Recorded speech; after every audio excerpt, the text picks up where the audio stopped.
Bienvenue à notre podcast Asian Echo saison 2. Nous sommes Diego et Mona. Aujourd'hui, nous sommes avec Joanna Wong, artiste fondatrice du collectif Enoki. Co-fondatrice. Co-fondatrice. Il y a 3 personnes, effectivement, dont Joanna. Et aussi Nora Boisioni, la journaliste de alimentation. Bonjour. Bonjour. Pour commencer, déjà, pouvez-vous vous présenter votre pratique? Qu'est-ce que vous faites? Vous êtes qui? Moi, c'est Joanna et je viens de Hong Kong et je suis artiste plasticienne. Disons que j'utilise pas mal l'alimentation et la cuisine pour aborder les sujets un peu plus politiques, comme la migration ou les questions politiques, par exemple, les questions politiques à Hong Kong, par exemple. Et sinon, j'ai aussi cofondé le collectif Enoki. Également, on utilise l'alimentation comme un outil de médiation. Donc, on fait pas mal des projets dans différents musées, on est commissaire, on fait des visites gustatives. Et c'est comme ça que j'ai rencontré Nora très récemment, qu'on s'est retrouvés à Château de Goutelas pour un festival qui s'appelle Futur Possible ZAT, dans le jeu de mots, donc c'est pas le ZAT, c'est le Zone Alimentaire Désirable. Et moi, je suis Nora Boisioni, donc je suis journaliste indépendante. Je suis aussi traductrice et je suis écrivaine. Et j'ai écrit 3 essais sur l'alimentation. Les 2 premiers, Stexisme et puis Féminisme, qui parlent de genre et d'alimentation. Et le dernier, qui est sorti en octobre 2023, qui s'appelle Manger les riches, la lutte des classes passe par l'assiette. Et qui est un livre dans lequel j'essaie de détricoter un peu le système alimentaire mondial, de montrer à qui profite le système alimentaire mondial et aussi, dans une dernière partie plus sociologique, de parler des discriminations, des stéréotypes de classe par rapport à l'alimentation. Donc, pourquoi est-ce que quand une personne pauvre mange un burger, il ou elle n'est pas considérée de la même manière que quand une personne riche mange le même burger. Ça peut être des exemples comme ça aussi. Donc voilà, essayer de m'intéresser aux enjeux alimentaires d'un point de vue social, donc que ce soit le genre, la classe ou autre. Pour démarrer tout ça, peut-être chacune pour parler de son soul food, le plat préféré. Moi, par exemple, en France, en Corée, depuis toujours, j'adore kimchi jjigae. C'est un plat, une soupe avec du kimchi, des choux, avec le chou chinois pimenté.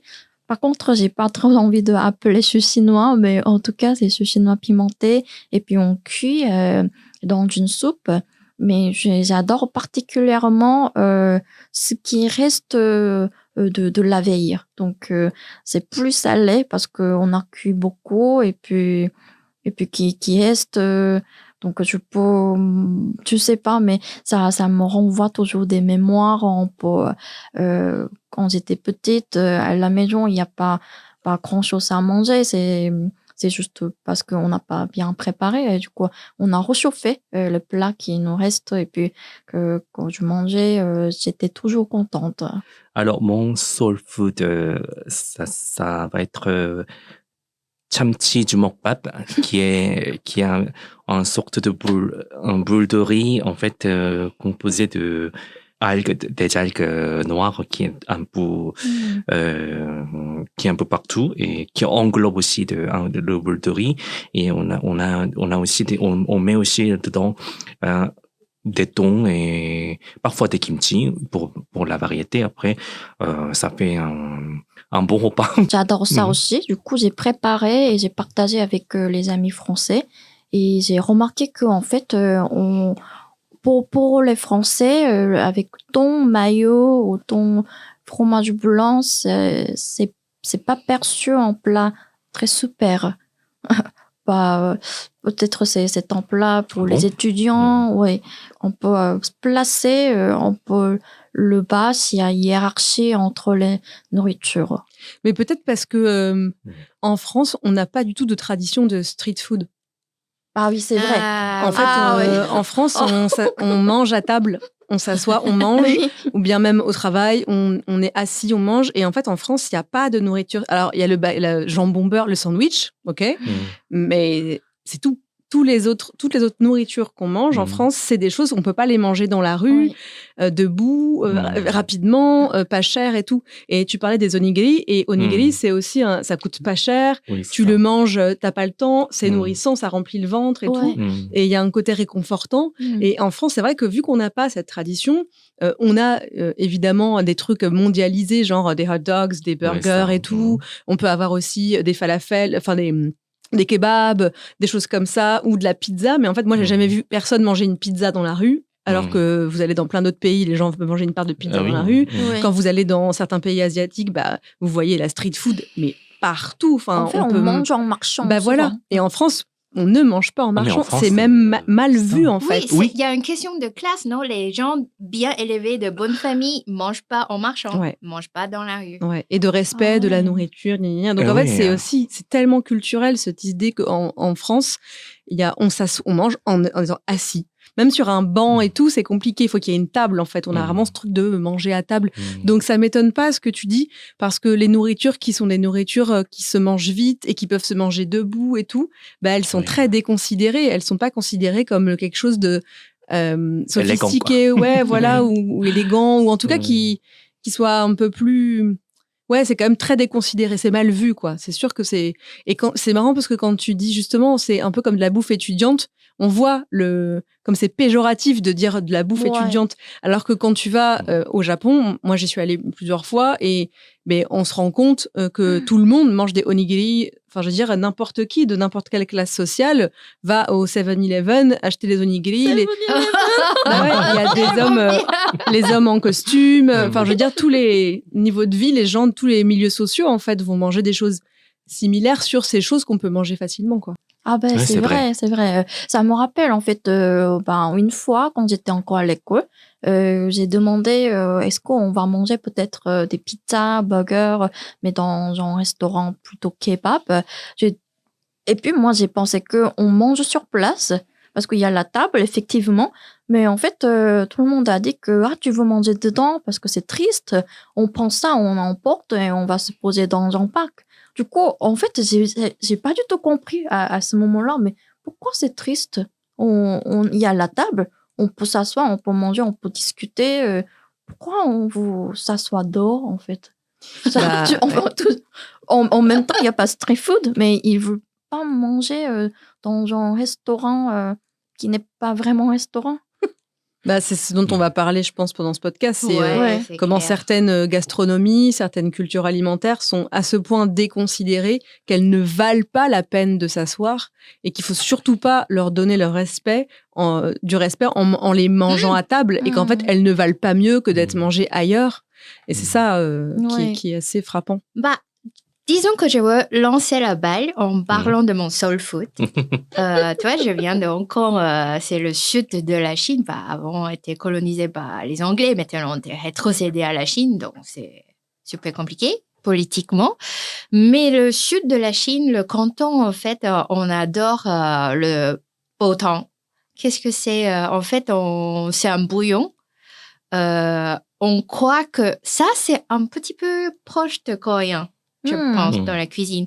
On pense que toutes les bonnes choses, ils vont aller, avec une longue cuisson douce, aller dans le bouillon. Oui. Et du coup, évidemment, ma grand-mère... Ouais, là. Et du coup, à l'époque, des gens...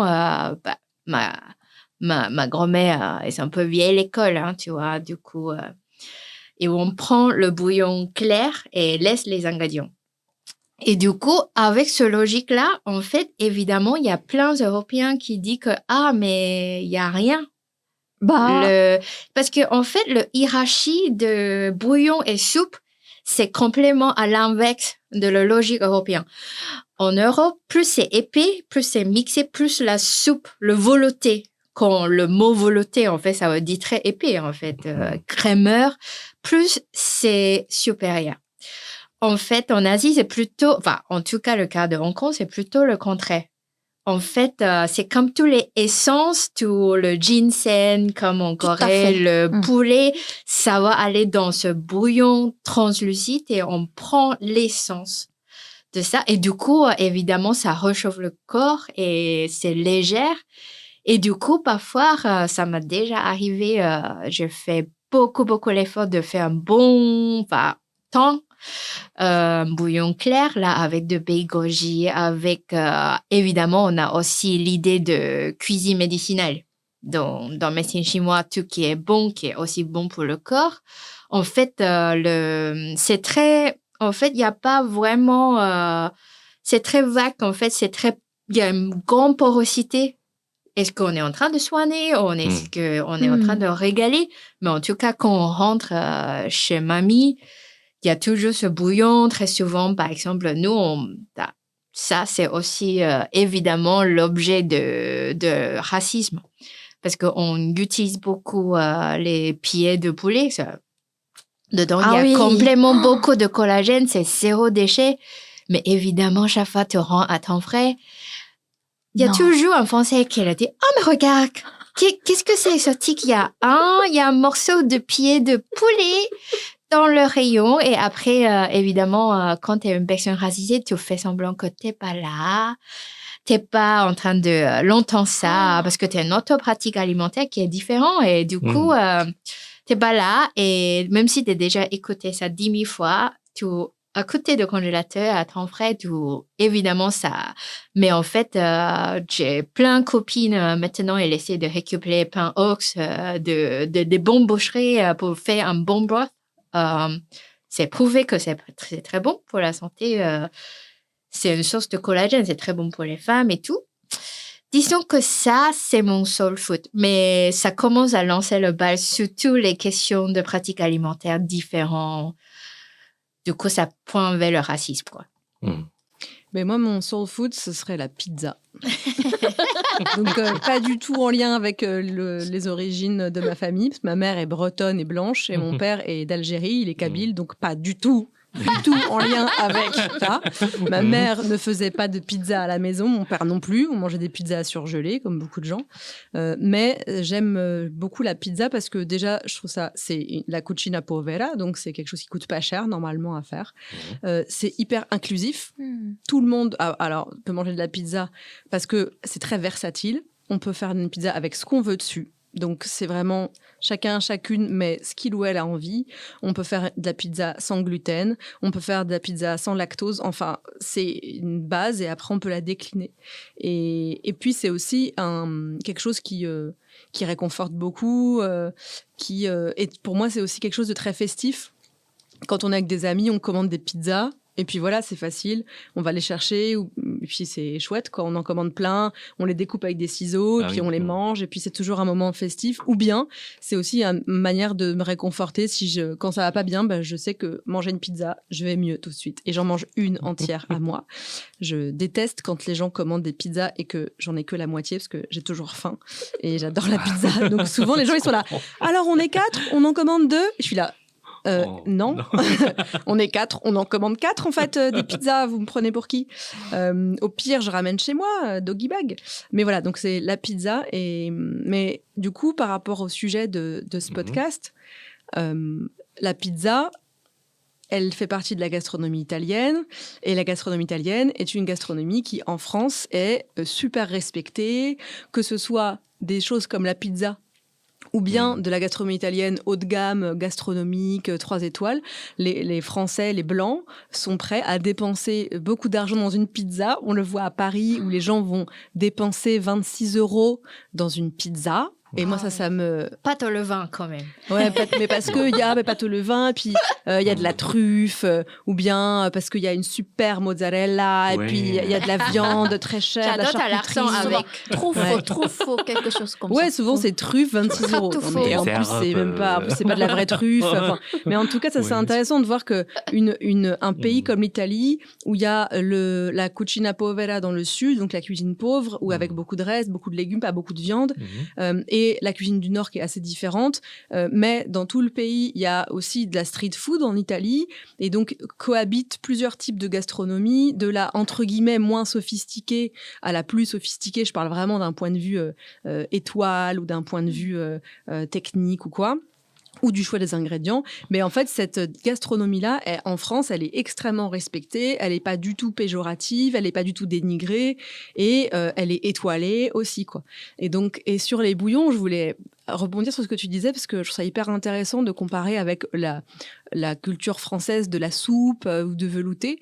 En fait, le bouillon, en France, le bouillon, c'est pas un truc noble. C'est un truc qui est utilisé en plus, et on met, en fait, pour faire une soupe, on utilise du bouillon, mais le bouillon, on le boit pas comme ça. Le bouillon, il est utilisé. Oui, c'est ça. Ouais. Et puis même, il est utilisé pour faire autre chose. Par exemple, dans du risotto, on va prendre du bouillon, etc.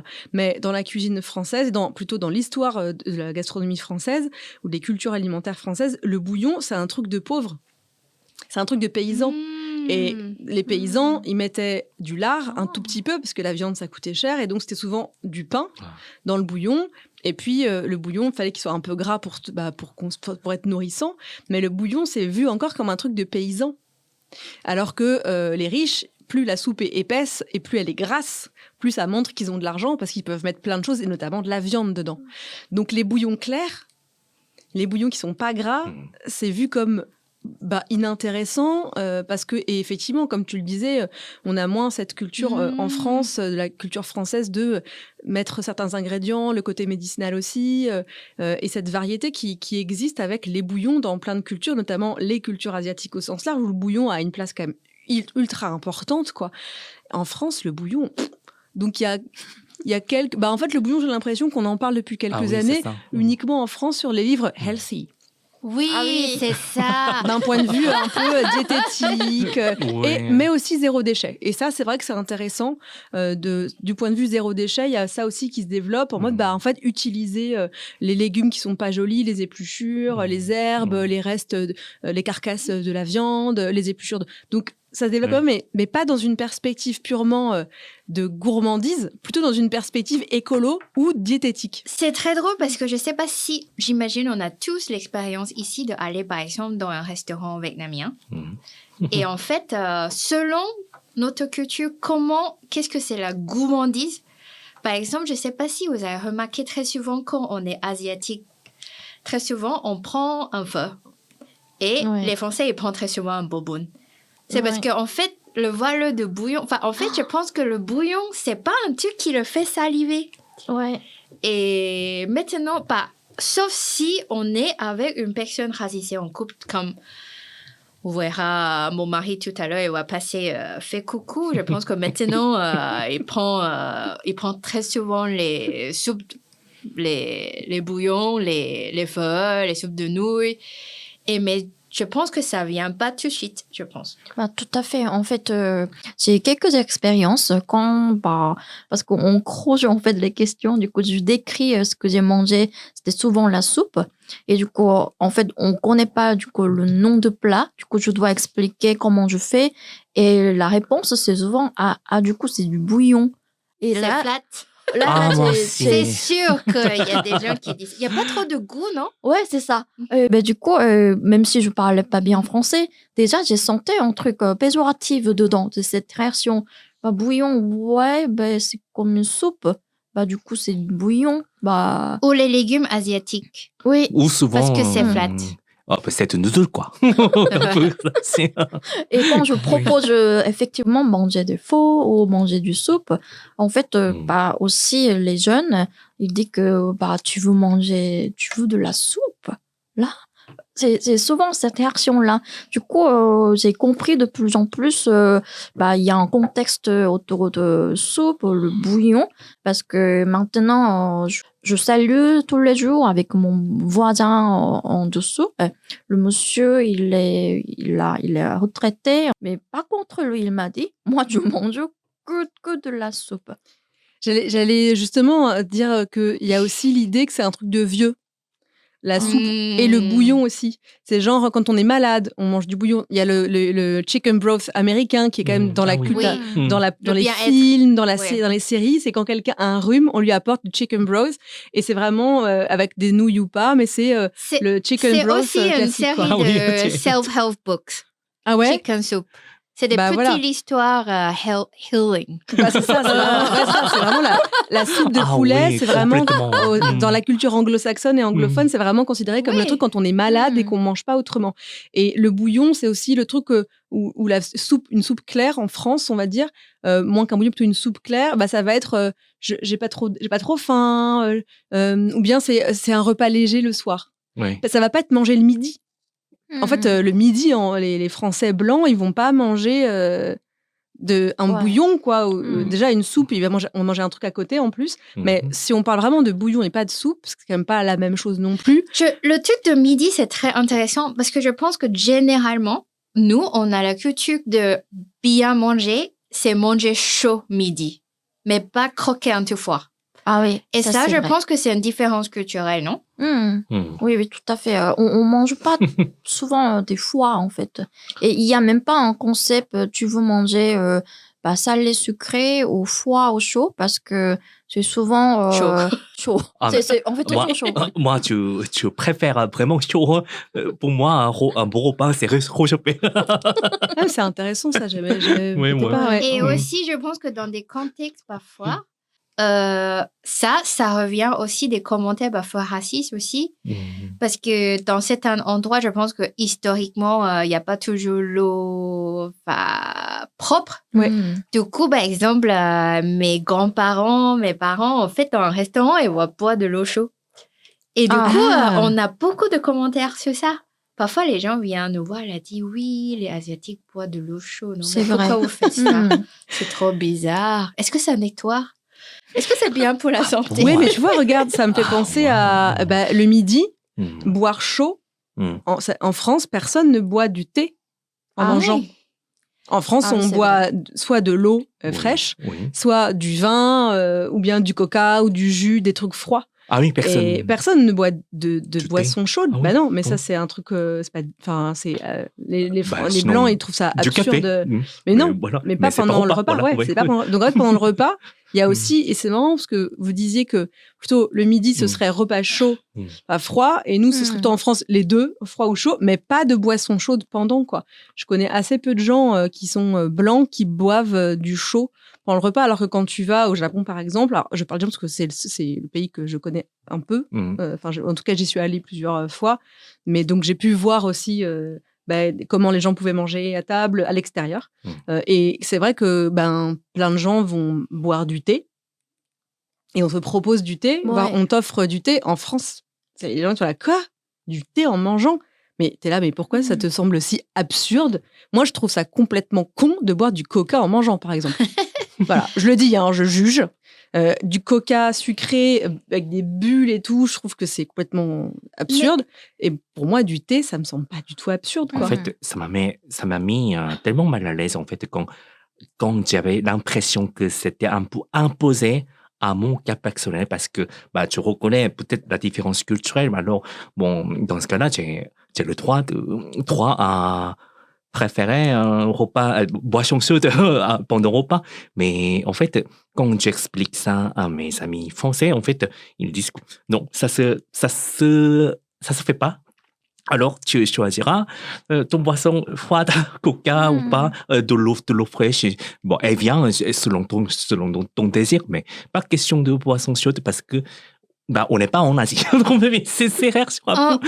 Je trouvais ça un peu violent. Ah oui, c'est violent, C'est super violent. Oui, parce que en fait, pour moi, ça diffère en fait. Ça dépend des personnes en fait. Parce que mon corps, par exemple, il préfère peut-être un truc un peu bien chaud. Oui. Et puis c'est meilleur pour l'estomac en plus de boire oui, chaud. c'est ça. Parfois, j'ai essayé réchauffe, avant de l'entendre quelque chose un peu raciste, d'essayer de décortiquer le contexte pour les gens. Par exemple, Corée et Hong Kong, on est tous subtropiques, Japon aussi. Et du coup, évidemment, je pense qu'en Corée, il y a aussi utiliser le chaleur contre le chaleur. Ah du oui. coup, évidemment, en fait, le chaud, ça nous aide à transpirer. C'est très sain. Et très souvent ici, par exemple, un truc qu'on peut très souvent l'entendre, c'est qu'une personne européenne blanc qui nous dit « Ah, mais c'est bon, mais vous trouvez pas les Asiatiques qui mettent des piments partout? En fait, ça tue le goût, non?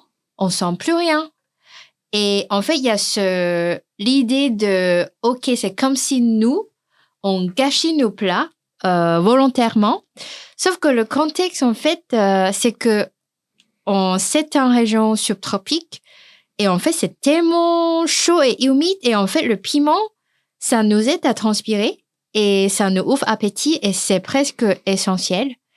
Et on a, dans cet environnement, en fait, c'est juste qu'on n'a pas l'idée, ce jugement que trop de piment va tuer le goût. Et surtout, par exemple, si on parle de Sichuan, c'est des piments frais, c'est un légume.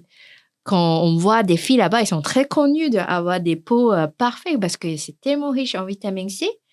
Et du coup, parfois, disons que quand on commence à l'entendre quelque chose, comme ça, oui, mais vous mettez des piments partout, là, je sens plus rien.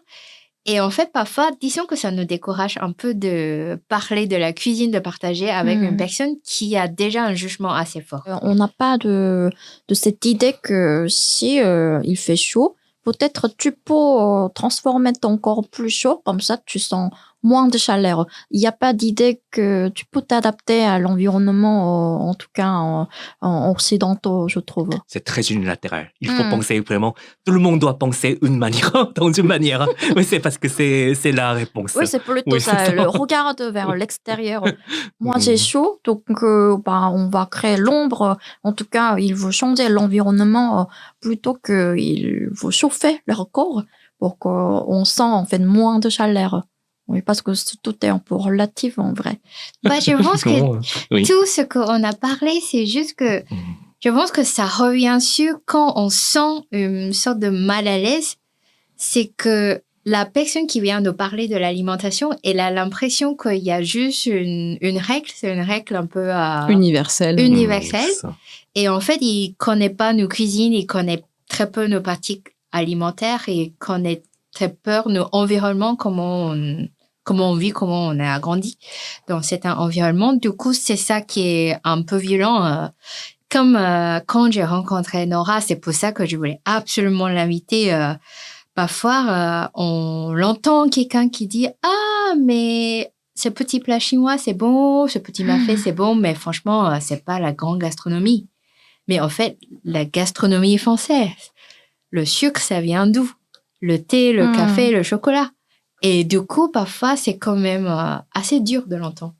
C'est dur parce que tout de suite, on sent l'impérialisme, on sent la colonisation, le poids de la colonisation, le poids de l'assimilation, comme vous disiez, le fait de devoir s'adapter, et c'est même pas s'adapter, c'est s'assimiler. Donc, quand on t'interdit de boire ce que tu as envie à table, c'est une vraie violence. Ah oui. C'est une violence raciste. Clairement, il n'y a pas d'autre mot de dire à quelqu'un, toi, peut-être que tu as grandi dans telle famille, dans tel pays, telle tradition, je vais t'interdire parce que j'ai décidé que, puisque tu vivais en France, tu n'avais pas le droit de manger ou de boire autrement que comme cette espèce de dogme universel en France, d'ailleurs, qui n'existe pas. Tout le monde ne boit pas de la même manière le midi. Il y a des gens qui boivent de l'eau, d'autres qui boivent du coca, tu vois. Mais toi, tu devrais oublier ta culture, oublier tes goûts et tes préférences, même au-delà de la culture, parce que, en plus, il y a ça aussi, c'est que, et ça me fait rire, entre guillemets, parce que c'est pas drôle, mais je me dis, mais qu'est-ce qu'ils sont cons, quoi. C'est-à-dire que, il y a l'idée que tu vas avoir une personne asiatique et un blanc qui vont manger. Et la personne blanche va tirer de la manière dont cette personne asiatique mange une généralité sur les Asiatiques. Et si tu es coréenne, ils vont dire « Ah, j'ai mangé avec une coréenne. » Eh ben, tu sais quoi, les Coréens, ils mangent comme ça, ils font ça. Et donc, si toi, tu décides de boire du Fanta, ils vont dire « Putain, les Coréens, ils boivent tous du Fanta à table. C'est un délire. » Et tu vois, et en fait, par exemple, si tu viens de Bretagne et que tu manges avec quelqu'un qui vient de Corse, tu vas pas dire « Oh, tous les Corses boivent du jus d'orange à table. » Mais toi, quand on te dit ça, tu sens tout le poids de l'exotisation de la personne et de l'altérité. Et tu dis, en fait, on part du principe que parce que je ne suis pas blanc ou blanche, je représente un continent, genre l'Asie, ou je représente un pays, genre Hong Kong, la Corée du Sud, le Japon, le Singapour.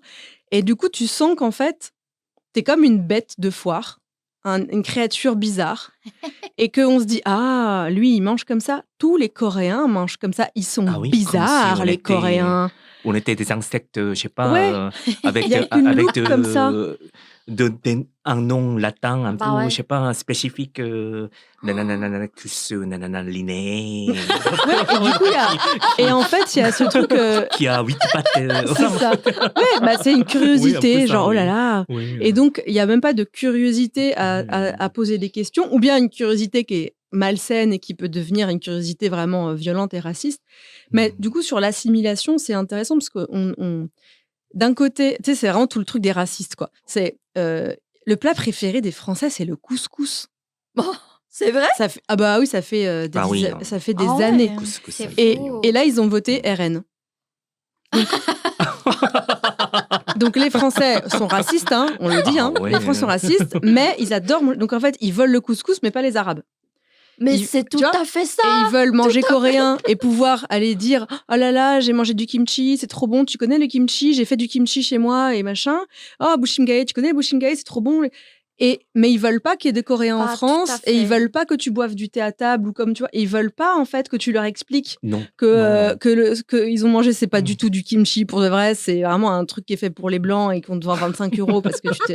Mais et il tu y t'es- a et tu aussi t'es des fait choses avoir. faux, non? Parce que tous les jours, franchement, je pense que tous les jours, quand il y a un Français qui me dit qu'elle adore le sushi avec de sauce soja sucrée, Ah ouais. Ah. Et Ça, sushi c'est- avocado.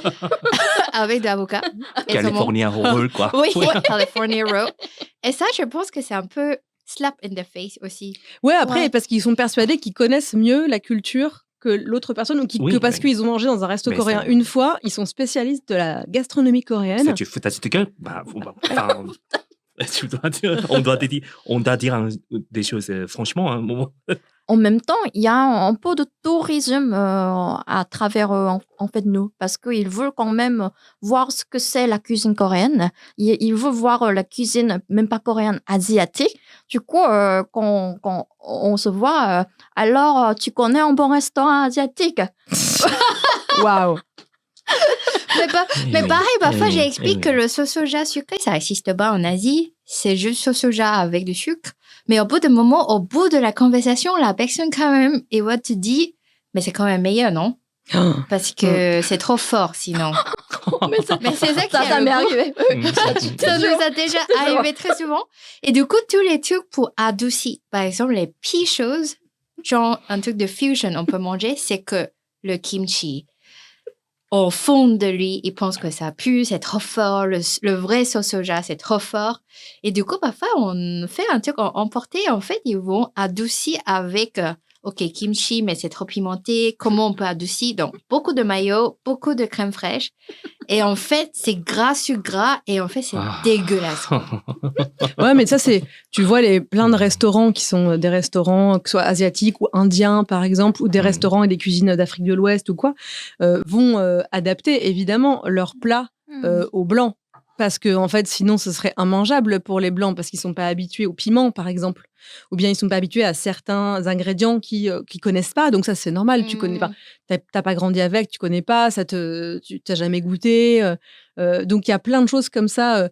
Mais c'est pour ça que ça me fait mourir de rire quand je vois des gens, des blancs qui disent oh là là, j'adore manger japonais, et ils n'ont jamais mangé autre chose que des sushis, quoi. Bah oui. Oui. Et t'es là, non, mais t'aimes pas manger. C'est comme si une japonaise disait j'adore manger français, et elle a mangé que, je sais pas, un bœuf bourguignon. Je vous dis la même chose. Tu vois, Exactement. Bah, du coup, Oui, c'est pour ça, oui. devant quelques restaurants japonais à Paris, il écrit clairement pas de sushi. Pas de sushi parce que. Et parce qu'il y a des blancs qui s'énervent. Mais c'est vrai, ils rentrent et ils disent comment ça, il n'y a pas de sushi, c'est un resto japonais ou pas? Et t'es là, mais. Et en fait, c'est cette comment dire, cette confiance en soi des blancs, Bah oui. quand ils entrent dans un resto japonais ou coréen, ou de dire je sais mieux que vous. Et c'est genre, moi, je suis blanche, mais faites-moi ce que je veux. Genre, c'est moi le patron. Je vais au japonais c'est pour manger des sushis. Et ça, c'est pas vraiment japonais s'il n'y a pas de sushis. Donc, en fait, c'est une ignorance de l'histoire, des cultures, une ignorance de l'autre, en fait, et des cultures qui sont pas la culture dominante, qui est les cultures occidentales blanches et tout, et européennes ou américaines. Et en fait, c'est vraiment cette audace du néocolon, quoi. Le mec, t'as l'impression qu'il est partout chez lui, quoi. C'est vraiment ça, il est partout chez lui. Et par exemple, les baguettes. Ah, Voilà, je vous vois. Je pense que vous avez beaucoup de choses à dire sur les baguettes. Parlons des baguettes. Oui. Vous, j'aimerais bien Mais- savoir, vous, c'est quoi votre expérience avec des personnes non asiatiques avec les baguettes? Est-ce que vous avez déjà eu des remarques, des choses comme ça? déjà, on me corrige toujours si jamais je dis en baguette. Ça, on laisse pas passer. Si tu dis en baguette, non, une baguette. Oh là là, ouais. Laissez-moi tranquille, quoi. Et ça, et puis, mais c'est une histoire géniale. En fait, je prends toutes les cultures quand on aime, on invite, en fait, chez nous, et puis on cuisine, on partage. Et en fait, pour moi, le coq au vin, c'était un plat qu'on fait quand on invite les amis, parce que j'ai appris comment faire le coq au vin par une amie coréenne qui n'était jamais en France. Du coup, comme je suis en France, moi, je voulais faire ça quand j'invite mes amis français. Du coup, j'ai bien dit que je vais préparer le coq au vin. Et nanana. Du coup, ils m'ont demandé est-ce que je peux amener quelque chose. Du coup, j'ai dit, j'ai tout. Après, j'ai oublié d'acheter des baguettes. Est-ce que tu peux ramener? Ah, mais tu parles du pain. Oui. Ah, moi, je parle des baguettes. Ah, des baguettes comme ça. Moi, je Oui. Tu vois, c'est drôle. Oui. Oui, tu as tout compris. Oui. oui. C'est pour ça. En fait, c'est génial parce que ça résume encore une fois cette histoire. Du coup, j'ai envoyé ça baguette. Et puis, en fait, lui, il a ramené les baguettes. Ah, ok. Mais non. Mais c'est pas possible. Là. Mais oui. C'est marrant. En fait, j'ai pas J'adore. compris. En fait, en rentrant, il m'a donné un sac plastique qui a des baguettes bois mouillées. Du coup, moi, j'ai pensé qu'il m'a donné des déchets pour que je jette. J'ai jeté. Ok. T'as jeté. J'adore cette histoire. Et là, le mec qui te voit mettre à la poubelle, il fait qu'est-ce que tu fais là? Pourquoi tu jettes mes baguettes? Non, mais j'ai vraiment pas compris parce qu'il y avait du baguette bois mouillé et puis voilà. des saucissons. Du coup, et saucissons, mais en moitié. Du coup, j'ai pensé que c'était quelque chose que je dois ajouter. Et en mangeant, en fait, je ne comprenais pas parce que moi, j'ai utilisé toujours baguette pour manger. Et j'ai pas donné les baguettes, du coup, l'ustensile. J'ai donné fort de couteau. Et du coup, on m'a dit que, mais Mona, du coup, toi, tu utilises les baguettes acières super stylées. Du coup, j'ai dit, ouais. Après, j'ai pas compris pourquoi elle m'a dit. Et puis, c'est passé une fois.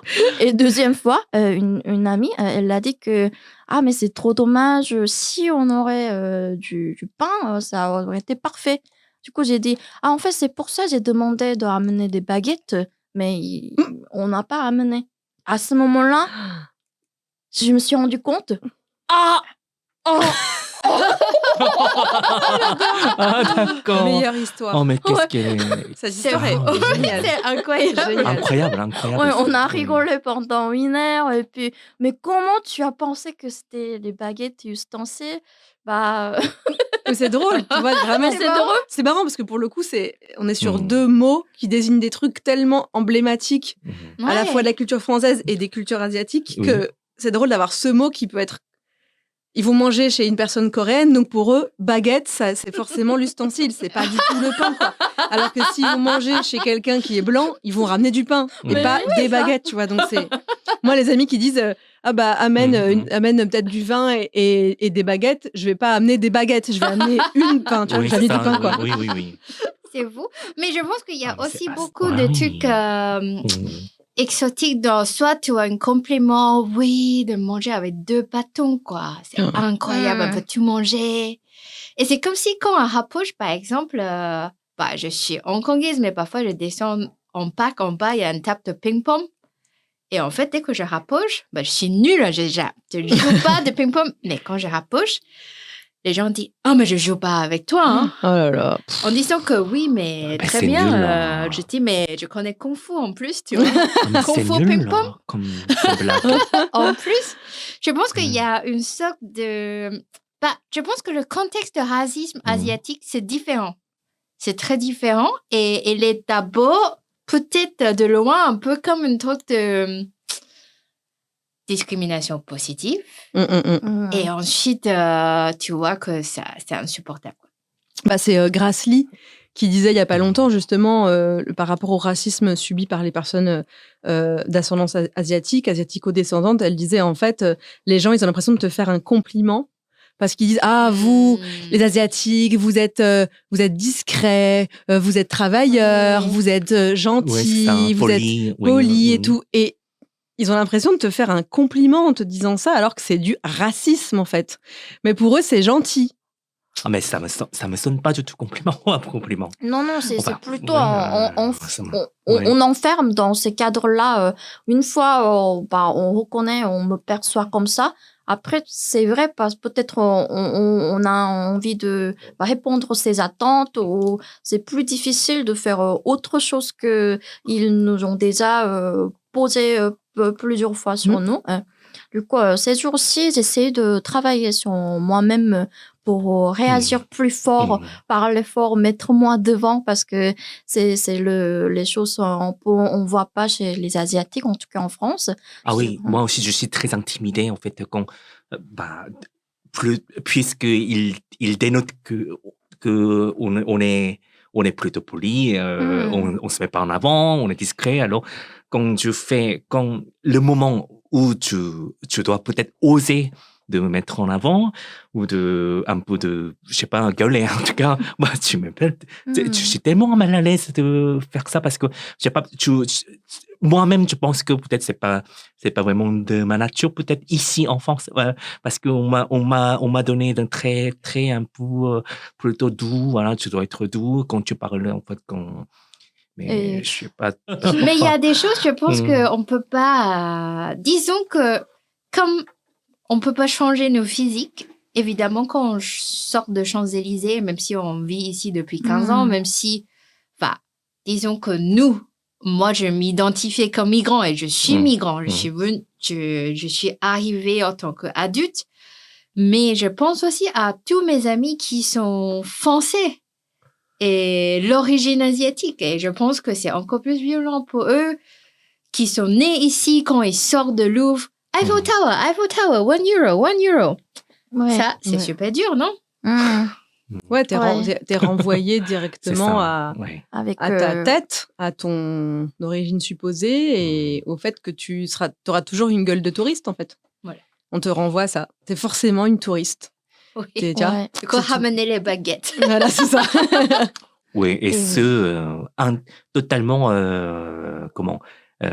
rien à voir avec ta capacité de parler en français, ou voilà, c'est vraiment ton un niveau jugement. Oui, c'est vraiment quand tu vois vraiment l'apparence phisique, après oui. Par ailleurs, il y a aussi des remarques plus subtiles aussi. Même si je travaille pas dans des restaurants ou tout ça, on m'a demandé des renseignements, et puis en posant des questions, remarquant ça a l'air tellement bon, ou votre cuisine est superbe, ou etc. Mais c'est un peu discrimination peut-être positive, mais encore une fois, c'est les gens qui pensent faire des compliments. Tu vois, par exemple, moi, mon père est kabyle, donc Kabylie, c'est en Algérie. Et il y a des gens, quand tu leur dis ça, ils disent « Oh là là, j'étais en Tunisie, c'était génial. » T'es là, quel rapport? Ça n'est pas le même pays. Waouh, c'est comme si moi, je disais à je sais pas, un Suédois, « Oh là là, je suis allée en Norvège, c'était incroyable. » Non, mais non, pas possible. C'est complètement débile. Je pense que quoi. quand ils pensent que c'est proche, ça passe, non? Je pense oui. que c'est plutôt ça. Mais parce que, pour moi, c'est encore plus flagrant sur le continent asiatique et le continent africain, où il y a l'Afrique, comme si c'était un pays. L'Asie, on parle de la cuisine asiatique, ça ne veut rien dire comme la cuisine africaine. Et donc, j'ai l'impression, en tout cas, que c'est d'autant plus flagrant quand on parle, quand c'est des personnes asiatiques ou des personnes noires, quand des blancs leur parlent et leur font ce que eux pensent être des compliments, mais qui n'est pas du tout des compliments, en disant « Oh là là, t'es sénégalaise, oh j'étais au Mali, c'est magnifique. » T'es là, mais quel rapport? Et j'ai l'impression qu'on dirait pas ça à un Portugais. On dirait pas, ah, t'es portugais? Ah, j'adore l'Espagne. Enfin, tu vois? Non, parce que tout ce qui est par rapport à l'Europe, il y a diversité, il y a multiculture. Ils ont tendance aussi de englober, rassembler des autres continents, tandis que l'Europe, c'est la diversité. Il y a 46 pays, il y a 46 cultures, mais voilà. Ouais, non, mais c'est ça. Et on te renvoie toujours à une identité monolithique, avec une forme d'universalité, comme on disait, les Asiatiques, ils mangent comme ça, les Chinois, ils mangent comme ça, les Coréens, ils mangent comme ça. Tout le monde est dans une case, quoi. Mais même des nominations par exemple, quand on dit Proche-Orient, des Moyen-Orient, en fait, au départ, c'est vraiment, ça sort de usage militaire. Parce que les Américains, par exemple, quand ils font la guerre, grosso modo, là-bas, c'est Moyen-Orient. Ouais, c'est de la diplomatie, c'est de la géopolitique. Ça veut dire qu'elle n'est pas si intéressante. Du coup, on n'a pas besoin de savoir le nom de pays, mais en tout cas, géographiquement, c'est Moyen-Orient. Ouais. Du coup, je pense qu'il y a un peu ça aussi pour Proche-Orient. Ouais, puis il y a c'est chez eux. Voilà. Oui. C'est les autres. Grosso modo. Il y a l'Amérique. Un peu proche de nous. Ouais. Un peu moyennement loin de nous. Extrêmement loin de nous, donc extrême-orient. Du coup, c'est très eurocentrique. Bah oui, tout est situé. C'est ça, Ouais. qui est hyper intéressant. On s'en rend pas compte quand on a grandi en Europe ou dans des pays, ou même partout, puisque ces mots-là, en fait, existent dans plusieurs pays. Mais ouais, Moyen-Orient par rapport à qui? Si tu vis en Corée, l'Extrême-Orient, c'est pas le même endroit, du coup, parce que c'est pas dans le même sens. Donc t'es là, mais en fait, oui, tous ces mots-là ont été inventés par les Blancs, par les Occidentaux, et par deux continents qui sont l'Amérique du Nord et le continent européen, et puis c'est tout, quoi. Et c'est une parole située. Donc forcément, déjà, quand tu entends ces mots-là, et c'est super intéressant ce que tu dis, quand tu emploies ces mots-là, tu emploies un point de vue situé, quoi. Donc, tu adoptes le point de vue et la perspective d'un type de peuple, d'une population, d'une politique, d'une histoire et tout, quoi, qui a choisi d'imposer au monde entier le nom d'une région, quoi. C'est clair. Mais comment on peut faire, alors? Comment on peut faire que les gens sont plus comme ça avec nos alimentations? Comment on peut faire que... Peut-être dans tes projets artistiques, tu peux... Oui, je les bouscule aussi quand même un peu. Ouais. Oui. Tu les bouscules comment, toi? Là, dans mes performances, par exemple, les paysages comestibles, il n'y a pas... Très souvent, c'est sucré mélangé salé. Et évidemment, par exemple, on n'a pas ce hiérarchie qu'il faut absolument finir avec du sucre. Et par exemple, nos dim sum, c'est un peu comme des petits tapas. On peut boire de thé, manger de sucré et revenir en salé. Et c'est pas violent. Et aussi, évidemment, c'est très politique de dire que est-ce qu'on fait de fusion ou est-ce qu'on respecte pas la culture. En fait, ça, très souvent, quand on est un chef étoilé, on est une personne blanche, on est en train de faire le fusion. Et sinon, si on est migrant, on mange de fromage avec de bao, ça va pas du tout, quoi. Et du coup, très souvent, il y a quand même, dans mes performances, dans un paysage qui se mange, qui se déguste ensemble, il y a quand même un peu ce dialogue. À quel moment on tranche? Est-ce que c'est un mélange de cultures? À quel moment qu'on est en train de ne pas respecter la culture française? Ou c'est juste simplement nos quotidiens, on est là aussi pour s'adapter, quoi. Ouais, il y a une question de légitimité. Qui est légitime pour décider qu'on mange comme ça, qui est légitime pour dire que c'est pas comme ça qu'on doit faire, c'est pas comme ça qu'on devrait faire.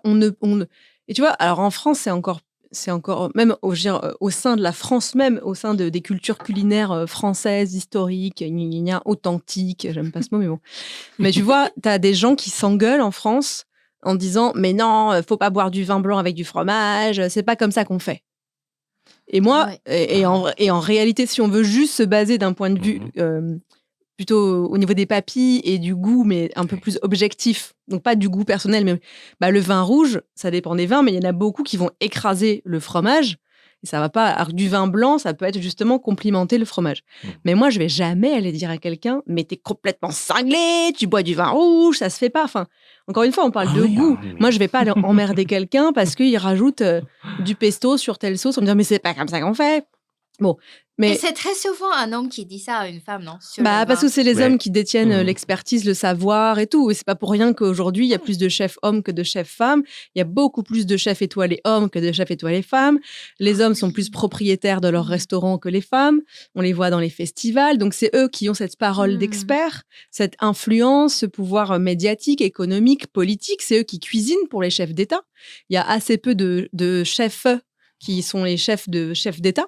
Les chefs d'État sont des hommes principalement aussi, donc c'est des chefs qui cuisinent pour des chefs, des hommes qui cuisinent pour des hommes. Donc, mais sur la légitimité, je trouve ça intéressant. Parce que moi, c'est ça qui m'intéresse beaucoup, c'est qui s'estime assez légitime pour juger les autres cultures, notamment les cultures gastronomiques. Donc, par exemple, quand on voit le Michelin ou quand on voit le 50 Best, la liste. Par exemple, le 50 Best, donc c'est les soi-disant, ça veut rien dire, hein, les 50 meilleurs restos du monde, selon qui? Bon, voilà. Mais qu'on voit dans la liste. Alors, ça fait quelques années que j'ai pas vu cette liste, mais en tout cas, il y a quelques années, il y avait un seul restaurant de la liste sur tout le continent africain. Et c'est un restaurant, évidemment, d'Afrique du Sud, qui n'est pas tenu par une personne noire. Voilà. Donc, et les restaurants en Asie, c'est pareil, il y en a très très peu. Et on voit très bien quel type de nourriture mérite parce que la la règle, elle est très reconnaissance. européenne aussi. Mais oui, parce qu'elle est blanche et qu'elle se base sur... Alors, le 50 Best, un peu moins, c'est ça en fait qu'ils voulaient faire comme différence avec le Michelin. C'est dire, le Michelin s'intéresse à la France et à la cuisine française exportée ailleurs. Donc, ils vont me foutre des étoiles à des chefs français dans plein de pays. Comme là, 50 Best, ils ont fait à Singapour, avec le restaurant d'Anne-Sophie Pic, avec un autre restaurant d'un chef français blanc. Et donc, ils vont filer des étoiles uniquement à des gens qui reproduisent la cuisine française à l'étranger. En ayant rien à foutre, en se demandant même pas s'il n'y a pas un problème à ce que les seules étoiles, par exemple en Corée ou au Japon, ça va être... Alors au Japon, non, parce que c'est pas vrai. Parce que, il y a pas mal de... Voilà, mais parce que le Japon, pareil, ils sont légitimes apparemment, ils ont une gastronomie validée par l'establishment blanc. Mais il y a des pays... Umami. Ouais, c'est ça, voilà. Alors ça, c'est pareil, on peut en parler aussi, ça, c'est hyper intéressant. Mais en tout cas, voilà, moi, la question de la légitimité, qui s'estime légitime pour décerner une étoile et pour dire ta culture gastronomique, elle vaut le coup, je la valide, moi. Chef blanc, moi, inspecteur du Michelin blanc, je mets un petit tampon, approved. Approved by whom? By fucking whom? Non, mais ça. Et donc, c'est ça, moi, je trouve intéressant, c'est les classements, les guides, c'est l'hégémonie culturelle blanche, l'hégémonie culturelle française, en réalité, qui décide de distribuer les points. Toi, oui. Toi, non. Toi, oui. Toi, non. Et c'est eux, en fait, t'as l'impression que c'est eux qui s'estiment... qui ont le droit de dire ok, très bien, on veut bien que la Corée ouvre des restos en France, on veut, ok, c'est nous qui décidons, c'est pas eux qui décident. Autorisation. Exactement. C'est exactement ça, c'est je t'autorise à venir montrer ta culture, mais pas trop quand même, et puis pas trop cher. On le dit tout à l'heure, pas trop cher. Pas trop cher, ça c'est important pour eux. Qui a le droit de vendre de la nourriture chère? Apparemment, les nourritures du continent asiatique, à part le Japon, faut pas que ça coûte cher. Et puis, il y a toujours ouais, mais c'est sale et on sait pas vraiment ce qu'il y a dedans. Mais c'est ça, c'est la vraie question. Parce qu'ici, on n'a pas de confiance avec la cuisine, on connaît pas. Et puis, on veut savoir tous les ingrédients. C'est la culture européenne française, en fait, en Asie. On ne demande pas les ingrédients quand comme on ça. fait, par exemple, la course, genre K-Mart, Ice Mart, des épiceries tenues par les Coréens, on voit tellement de clients occidentaux qui disent je comprends pas. Qui nous demandent, il y a quoi dedans? Quoi, ça, quoi, pas. Non, mais mes petits n'aimeront pas, donc alors, non, laisse tomber. Mais vous Oui, pourriez pas me une dame, recommander elle m'a des choses. rattrapé désespérément. Elle m'a demandé, vous Oui. pensez que si je prends ce petit paquet de tofu et tu prends le métro, ça me met 35 minutes. Est-ce que le tofu sera tourné quand j'arrive? Ah, mais c'est une conversation sans fin que les Blancs qui vont te parler sans dire bonjour. Comment on mange ça? Ah oui, Ouais, mais Comment on cuisine Mais ça? parce qu'ils Comme pensent c'est- qu'ils étaient à leur service. en plus, c'est sordide. C'est ce genre de question sordide, vraiment. Même pas poli, en fait. On n'est même pas traité comme égalité, en fait. Non, parce qu'en fait, ils pas du estiment tout. que- Oui, Ils estiment que c'est un compliment qu'ils te font et que toi, vu que tu es en France et que la culture dominante, elle est blanche et française, eh bien, tu dois C'est ça. leur apprendre. Ah oui. Tu es là Ah ouais. pour Oh, apprendre on en nous français. attend. On nous... Et c'est on un a- co- et on c'est- attend et tu devrais être de nous, content. quoi. Voilà. Ouais. Et tu devrais être content, apparemment, tu devrais être content que les Pour nous blancs servir. s'intéressent, et que les blancs s'intéressent à ta culture, à vos cuisines, à vos traditions et répondre. Et on t'oblige à répondre à ces questions. On est quoi? On est des Parce élèves, que tu devrais- on est leurs élèves, voilà, Ben, qui attendent c'est l'évaluation, quoi. C'est même l'inverse, c'est qu'en fait, ils acceptent Oui. uniquement d'apprendre des choses, des cultures différentes, parce qu'ils ont décidé de s'y intéresser et pour pouvoir briller en société et pour pouvoir dire j'ai fait moi-même un ramen ce week-end et mon ramen était trop bon et franchement, je trouve qu'il est meilleur. Il est meilleur que le restaurant Non, en bas. ouais. Et j'ai fait mon ramen et j'ai appris à faire ça. Et tu vois, et en fait, ils estiment que c'est facile. Parce que ça, moi, je l'entends beaucoup aussi en disant ouais, mais attends, excuse-moi, pardon, mais un boboon, c'est facile à faire, quoi. Jamais ils vont dire un coq au vin, c'est facile. Ah ouais. Et ils ont Ah jamais ouais. essayé de faire du coq au vin, ni de faire un boboon. Hein. Mm. Ils essaieront jamais d'en faire un, ils vont l'acheter, et puis ils vont trouver ça trop cher, évidemment. Et puis ils vont dire, on sait pas trop ce qu'il y a dedans, alors qu'après ils vont aller à Burger King, et ils savent pas non plus ce qu'il y a dedans, mais ça les dérange pas. Bref. Ah ouais. Voilà. Mais en tout cas, il y a cette idée aussi que les autres cultures, c'est facile. Franchement, ça va. Ouais. Et c'est aussi pour ça qu'ils pensent qu'il faut pas qu'ils dépensent de l'argent dedans, Mm. parce qu'ils trouvent que c'est pas aussi, pour eux, c'est pas aussi sophistiqué Mm. que même un plat très simple français. Et ce qui est très drôle, et là où c'est tellement paradoxal et complètement ironique, c'est que ils vont être prêts à dépenser 300 € dans des sashimi, excellents, super, ou des sushis à Paris qui coûtent 300 €, Ouais. où tu as, Ouais. si on prend juste les ingrédients du riz vinaigré C'est et ça. du poisson, Mm. et rien d'autre, Mm. c'est la réalité. Factuellement, Ouais, c'est c'est ça. poisson et riz. Ah, mm. En revanche, là, ils mettent 300 €, mais dans un plat où il va y avoir, je sais pas, 15 ingrédients, C'est ça. 6 heures de travail, un bouillon, un truc, ils vont être là. Non, mais attends, ça c'est facile.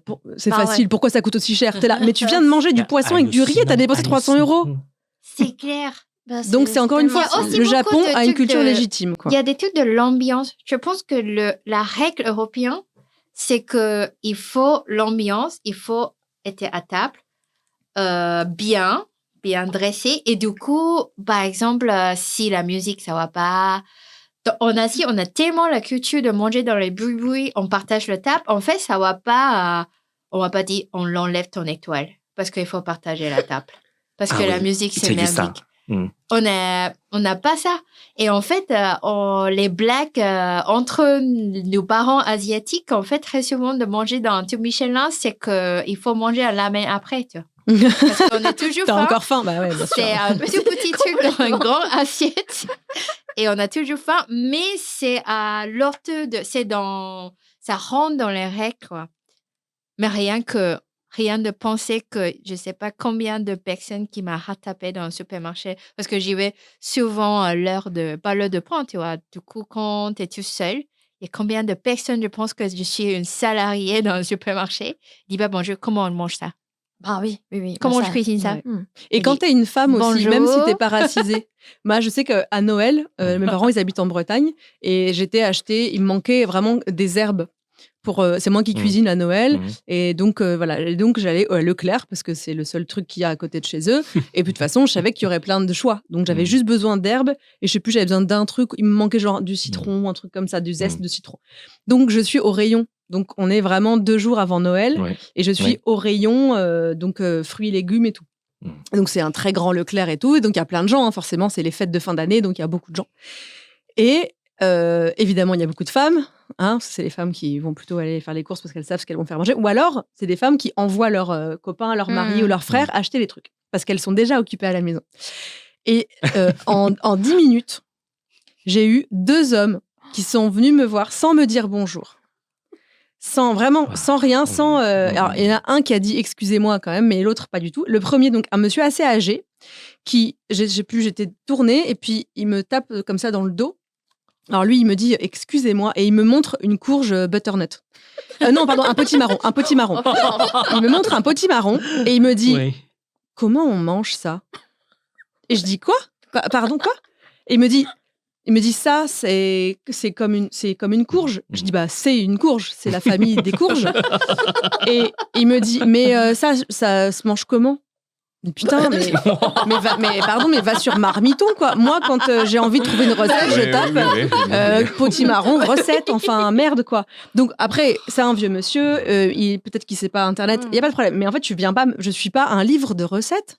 Bah ouais. Enfin, c'est dingue, quoi. Comment ça se mange ? Mais ça arrive souvent à Mona aussi. Bah oui, ça arrive très souvent. Ça nous arrive tout le temps, non ? Mais quand t'es une femme, quand t'es une non. femme, et d'autant plus quand t'es dans un magasin comme un Kmart et qu'effectivement tu as une apparence asiatique, on se dit que forcément t'es là au service.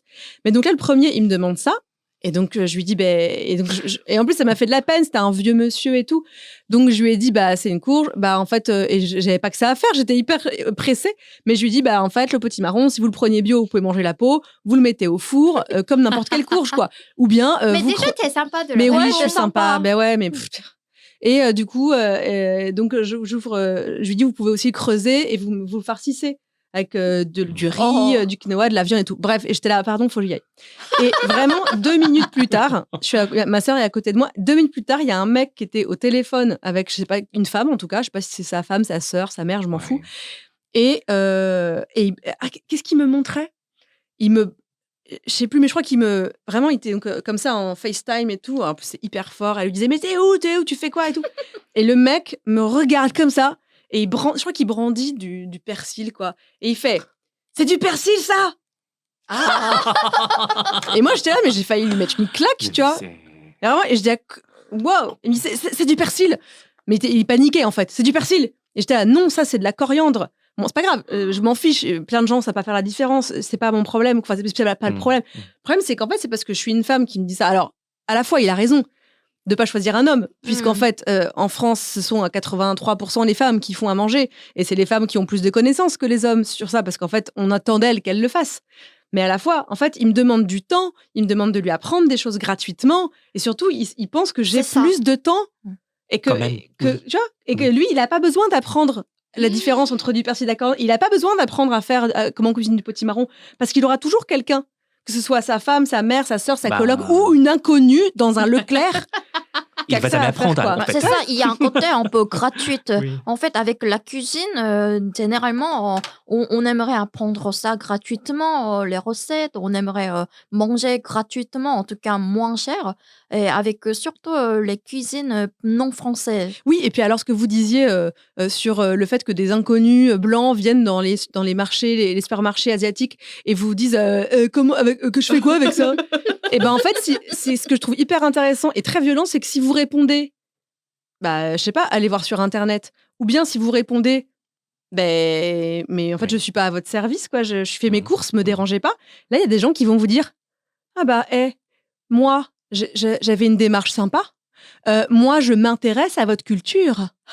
C'est vous qui ne m'aidez pas, c'est votre faute. Et il y a ce truc de culpabilité, j'ai l'impression. Toi, tu as l'impression que tu es obligé, parce que les Blancs s'intéressent à ta culture, de leur apprendre l'histoire et de savoir tout. Je sais pas comment vous pensez. Vraiment sentiment de culpabilisation.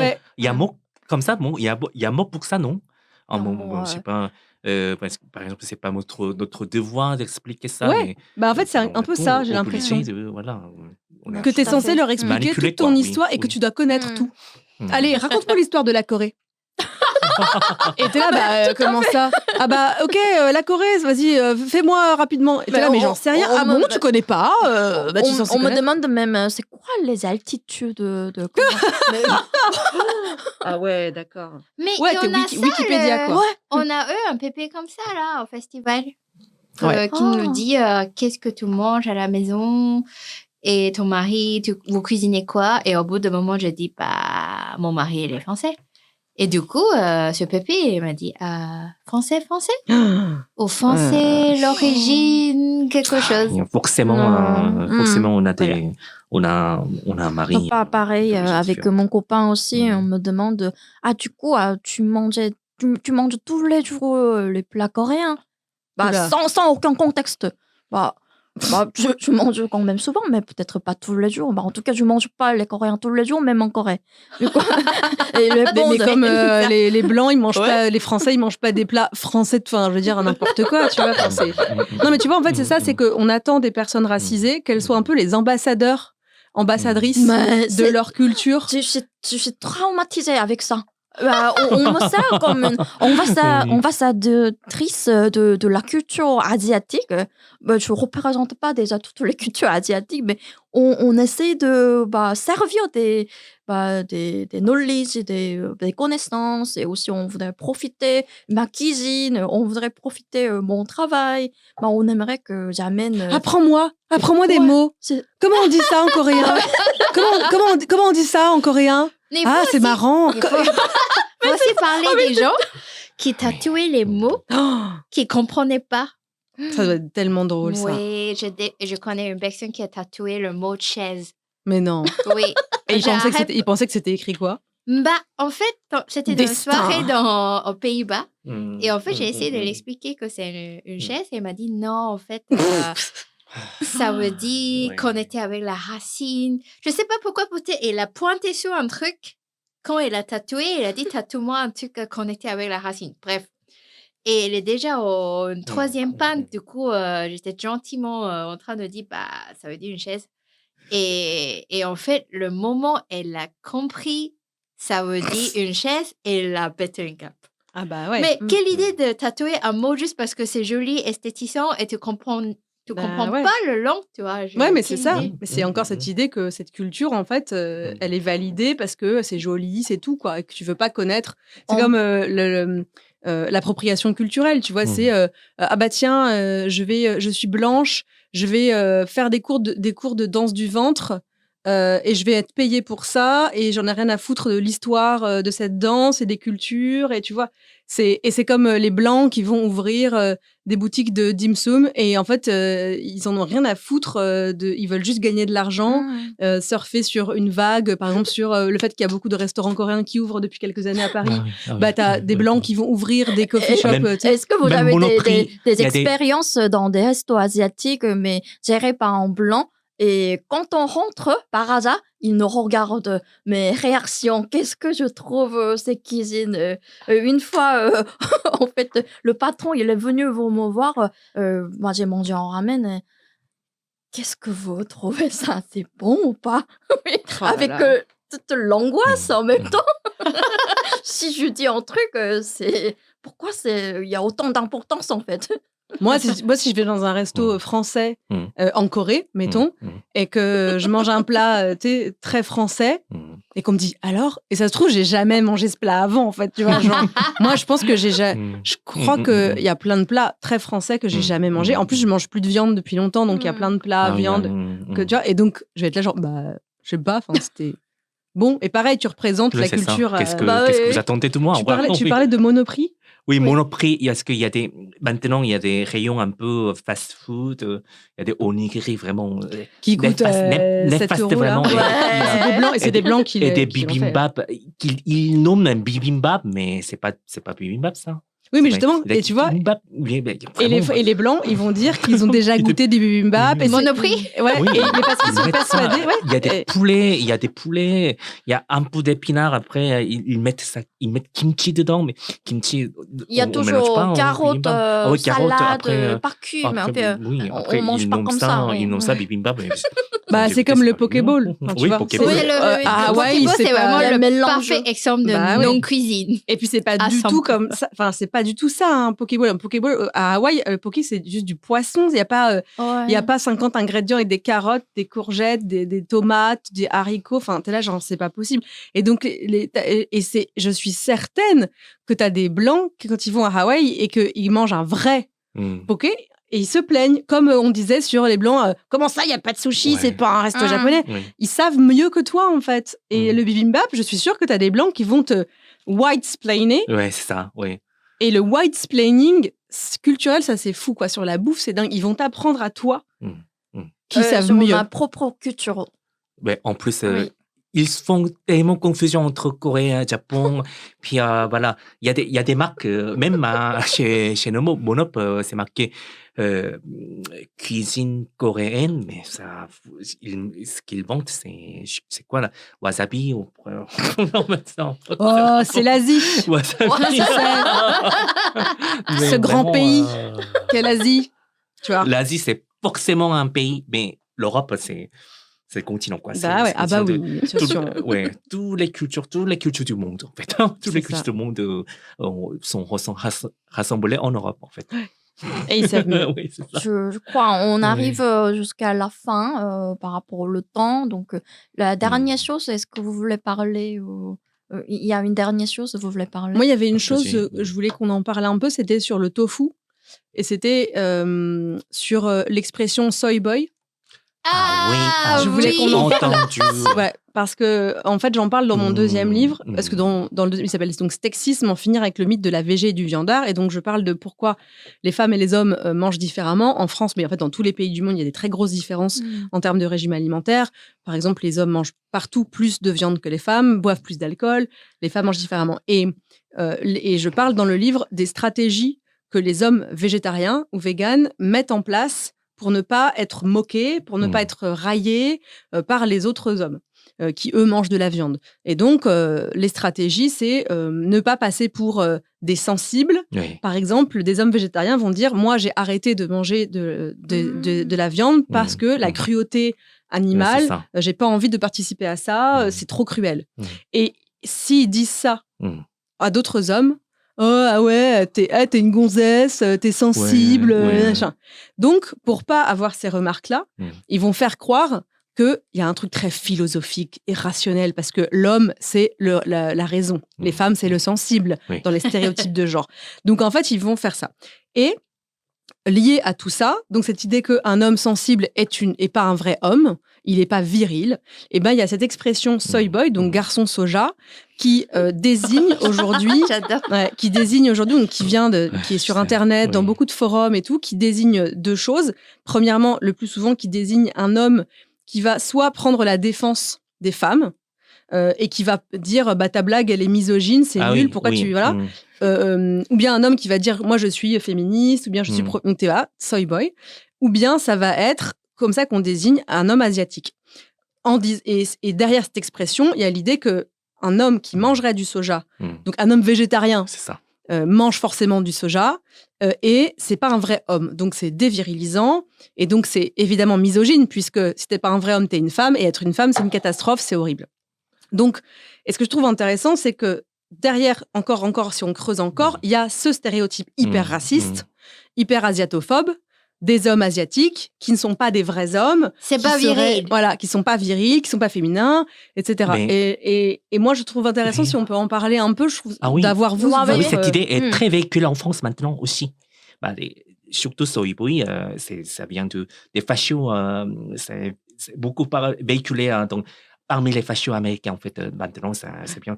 Bon, c'est pas que nous qui importons la woke nord-américaine. Et eux aussi, les fachos aussi, ils importent fashion américain. Ouais, c'est dans les milieux alt-right, masculinistes, et donc ils sont tous reliés à l'extrême droite. Et c'est vrai que c'est devenu un truc de t'es pas un vrai bonhomme, quoi.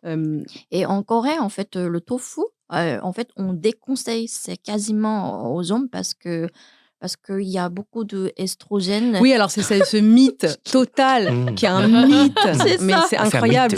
C'est un mythe, c'est donc tu vas perdre ta virilité. Ouais, tu vas avoir une poitrine qui va pousser. Enfin, et en fait, c'est parce qu'en fait on a, en fait scientifiquement ça n'a pas de sens. En fait, c'est les médias qui ont grossi le trait et simplifié. C'est pas des œstrogènes, c'est des phytoestrogènes. Donc, c'est pas la même chose que des œstrogènes. Et puis, ça fait pas pousser les seins aux hommes et ça fait pas tomber leurs couilles, quoi. Donc, il y a ce mythe. Mais pour moi, vraiment. Ouais, mais pour moi, ce mythe, il est encore hyper prégnant parce qu'il y a toujours une asiatophobie. Parce que, du coup, là où ça, dans ces esprits-là, ça valide ce mythe, c'est que, regardez les hommes asiatiques. Ils sont comme ça, physiquement, ils sont comme ça veut rien dire, parce que c'est-à-dire tous les hommes asiatiques se ressemblent, parce qu'ils mangent du soja, voilà, et parce qu'ils mangent moins de viande que les hommes européens ou les Américains. Et je trouve ça fou qu'en fait, il y ait un mythe scientifique qui soit validé par des théories racistes et par des propos et des croyances racistes. Mais c'est Les haineux. deux, en fait, C'était aussi comment réaction très haineuse aussi. C'est pas voilà. Je pense que tu trouves ça très violent. Oui, et c'est le contraire aussi. Par exemple, on commande des choses différentes. Parfois, le serveuse, il oublie qui a commandé quoi. Et après, il pose une pinte, bien sûr, à un monsieur, et puis des chocolats chauds à moi. Parce qu'il y a un jugement. Ah, mais bien sûr. Oui. Et la bouffe, c'est pareil. Qui a la salade et qui a le burger, on va jamais le mettre devant la femme par défaut, le burger. Forcément, elle a une salade, quoi. Mais c'est vrai que moi, vraiment, sur le tofu, et ça fait penser à ce que tu disais sur les bouillons et sur parfois des goûts que les Blancs vont trouver fades. Le tofu, il y a vraiment ce truc de « mais c'est dégueulasse, enfin, c'est fade, ça n'a pas de goût. » Mais pareil, c'est une méconnaissance de comment on le cuisine, et puis c'est aussi un manque de respect vis-à-vis des goûts et des cultures de l'autre. Dire à quelqu'un « mais enfin, ça pue, c'est dégueu. Mais quelle violence tu fais à quelqu'un en lui disant que, par exemple, le riz. Ah ouais, vous mangez du riz blanc sans rien. C'est dégueulasse, c'est fade. Faut mettre beaucoup de sauce soja sucrée. C'est ça. C'est fade. C'est fade. C'est là, mais comment ça, c'est fade de ta gueule, en fait. Vraiment, cette idée de le bon goût, quoi. Encore une fois, c'est le bon goût, c'est les Blancs qui l'ont. Et puis vous avez tort de manger du riz blanc et de manger du tofu, de manger des bouillons clairs. C'est pas comme ça. C'est pas comme ça qu'on fait, quoi. J'ai adoré continuer ces conversations toute la nuit, mais par rapport au temps de l'horaire de ce studio, il faut qu'on clôture. Oui. Rendre l'antenne.